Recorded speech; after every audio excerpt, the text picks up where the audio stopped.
અને એમાંય જો ખેડૂતની આવી દશા હોય, મોંઘા ભાવનું ખાતરને બિયારણ લઈને વાવ્યું એટલે છેડા ભેળા થતા નથી. બટાકામાં ગઈ સાલ આ સમયે ખોદણીના સમયે 250 રૂપિયા 20 કિલોનો ભાવ હતો. આ વખતે અત્યારની પોઝિશન 100 થી 120 રૂપિયા 20 કિલોના આવે છે. હવે ખેડૂતને ખેતરમાંથી નીકાળી અને માર્કેટમાં વેચવા છે, પણ હજી કોલેસ્ટર ચાલુ થવાનો સમય છે.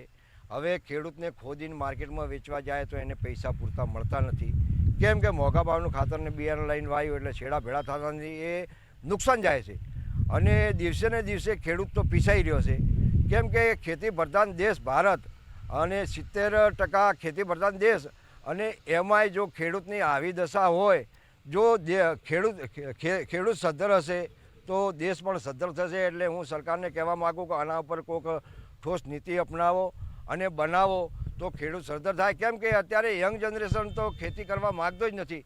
અને અમે આ ખેતી કરીએ છીએ તો આવનાર સમયમાં ખેતી જો છોડશે તો ખેડૂત આ દેશનું શું થશે ને એમનું ભરણ પોષણ કઈ રીતે થશે, એમને અન્ન કોણ પૂરું પાડશે. એટલે કોઈક સારી નીતિ બનાવે એ જ મારી વિનંતી. અમે બટાકાનું વાવેતર કરીએ છીએ. આ ફેરે બટાકાનું વાવેતર સમયે બિયારણો મોંઘા હોવાથી ખૂબ જ મોંઘી ખેતી કહેવાય બટાકાની. ખાતરો પણ સમયસર મળ્યા નહીં. ખાતરની પણ અછત હોવાના કારણે ખાતરોમાં પણ કાળાબજારી જેવું જોવા મળ્યું અને સમયસર ખાતર પણ ના મળ્યા. આ ઉપરાંત કમોસમી વરસાદ થયો, એના કારણે જે બટાકાનો પાક ઉગવો જોઈતો હતો એ ઉગ્યો નહીં. કેટલાક ખેડૂતો તો બટાકા વાયા પછી ખેડી પણ નાખ્યા, એમને તો ડબલ માર પડી.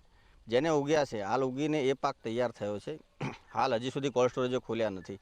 એના કારણે શાક માર્કેટોમાં શાકભાજીના ભાવ ના હોવાના કારણે બટાકાના ભાવ પણ ના મળી રહ્યા અને હાલ બટાકો જનરલી 80 થી 120 રૂપિયા આજુબાજુ વેચાય છે, જે ખેડૂતના માટે મૂડી પૈસા પણ બની શકે તેમ નથી.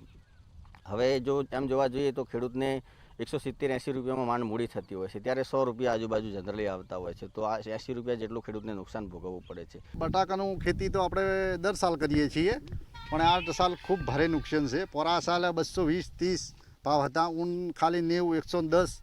અમે બિયારણ પોર થોડુંક સસ્તું હતું, ઊન તો ખૂબ 1600-1700 રૂપિયા કટોલ આવ્યું છે અને લાઈનમાં ઉભા રહીને ખાતર પણ લાવી હતું. એટલે આર્થિક સહાય સરકાર આલે તો સારું છે, ન કે કોઈ નિકાસ બહાર કરે બટાકાની તો સારું.